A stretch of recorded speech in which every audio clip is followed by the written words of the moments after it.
महाराष्ट्राच्या विधान भवन मध्ये नागपूरमध्ये 6 दिवसाचा हा अधिवेशन सुरू आहे आणि या अधिवेशनामध्ये आपल्यासोबत मेळघाटचे आमदार केवलराम काळे यांचे खंदे समर्थक रमेशजी मावस्कर आहेत. तर जाणून घेऊया मेळघाटाच्या ज्या महत्वाचे जे समस्या आहेत ते असे निकाली जाणार असं वाटतं तुम्हाला, काय म्हणतात? बरोबर आहे, कारण मेळघाट हा जो विधानसभा क्षेत्र आहे हा दुर्गम आणि आदिवासी भाग आहे आणि या आदिवासी भागांमध्ये जे मूळ जे प्रश्न आहेत त्या मूळ प्रश्नांना हात लागलेला नाहीये.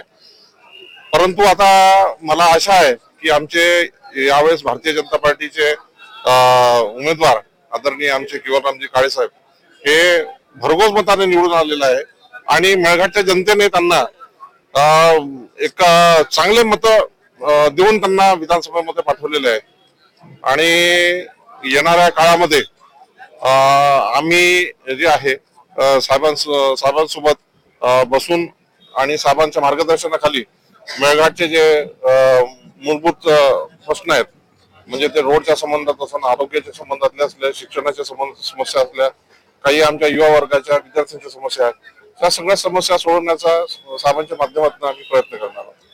एकूणच आमदार केवलराम काळे यांच्या मार्गदर्शनामध्ये मेळघाटचा जो सर्वांगीण विकास आहे तो घडून आणणार.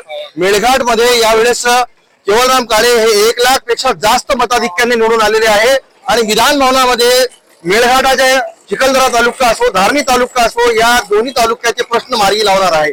मी कॅमेरा पर्सन विशाल सोबत नितेश किल्लेदार, सिटी न्यूज, विधान भवन, नागपूर. महायुती